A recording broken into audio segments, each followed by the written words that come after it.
ഉണ്ണിയപ്പവും ഈ കാർത്തിക പൊരിയുമാണ് നമ്മൾ സാധാരണയായി നൈവേദ്യം നടത്തുന്നത് ഭഗവാന്.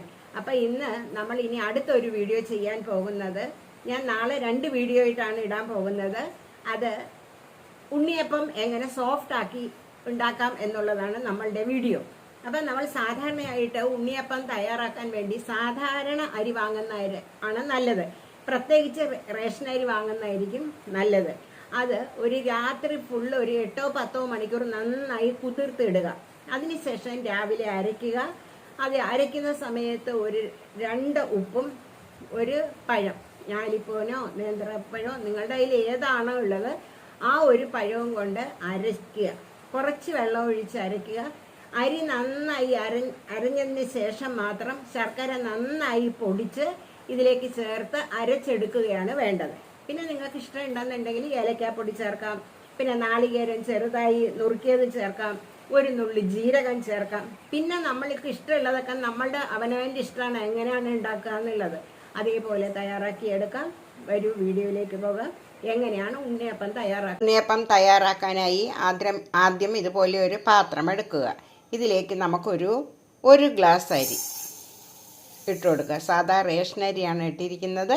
ഇത് 2-3 പ്രാവശ്യം കഴുകി വെള്ളം ഒഴിച്ച് വെക്കാം. ആദ്യം 3 പ്രാവശ്യം കഴുകിയിട്ടുണ്ട്.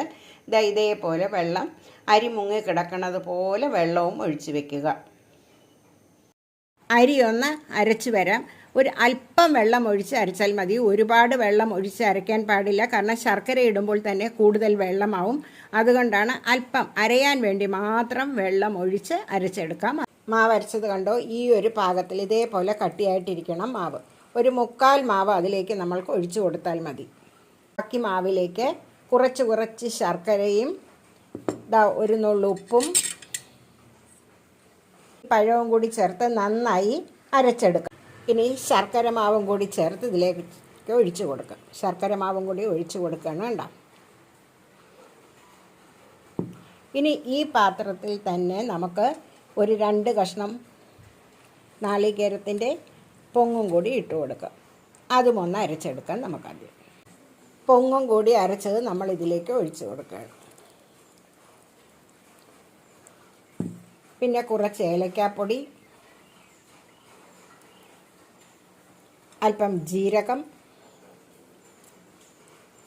പിന്നെ കൊട്ടത്തേങ്ങ നുറുക്കിയത്. അത് നല്ലതായി ഇടയിൽ കടിക്കാൻ വേണ്ടിയിട്ടാണ് നമ്മൾ ഇട്ട് കൊടുക്കുന്നത്.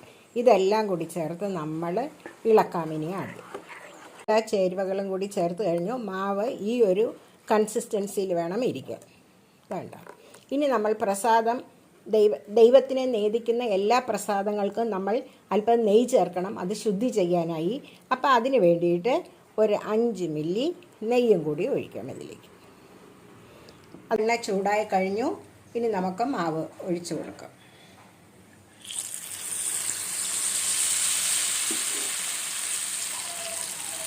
ഒഴിച്ചൊന്ന് ചൂടായപ്പോൾ തന്നെ കണ്ടോ, മാവുകളെല്ലാം കുഴിയിലുള്ള അപ്പങ്ങളൊക്കെ ഇങ്ങനെ പൊങ്ങി വരുന്നത് കണ്ടോ എല്ലാവരും?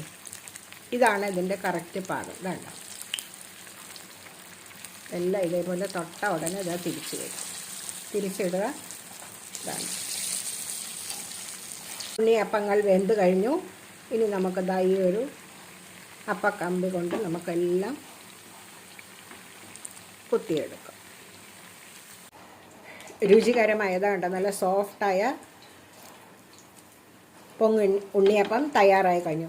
ഇപ്പോൾ പൊങ്ങിട്ടില്ല എങ്കിലും കുഴപ്പമൊന്നുമില്ല. നല്ല സോഫ്റ്റായിട്ട് നിങ്ങൾ ഇതേപോലെ തയ്യാറാക്കിയാൽ. ഉണ്ണിയപ്പത്തിൻ്റെ വീഡിയോയും എല്ലാവർക്കും ഇഷ്ടമായി കാണും എന്ന് വിശ്വസിക്കുന്നു. ഇതേപോലെ ഉണ്ണിയപ്പവും തയ്യാറാക്കി നോക്കുക. ചാനൽ കാണുക, സപ്പോർട്ട് ചെയ്യുക. എല്ലാവർക്കും ഒരിക്കൽ കൂടി കാർത്തിക ദീപ ആശംസകൾ നേരുന്നു. നന്ദി, നമസ്കാരം. താങ്ക്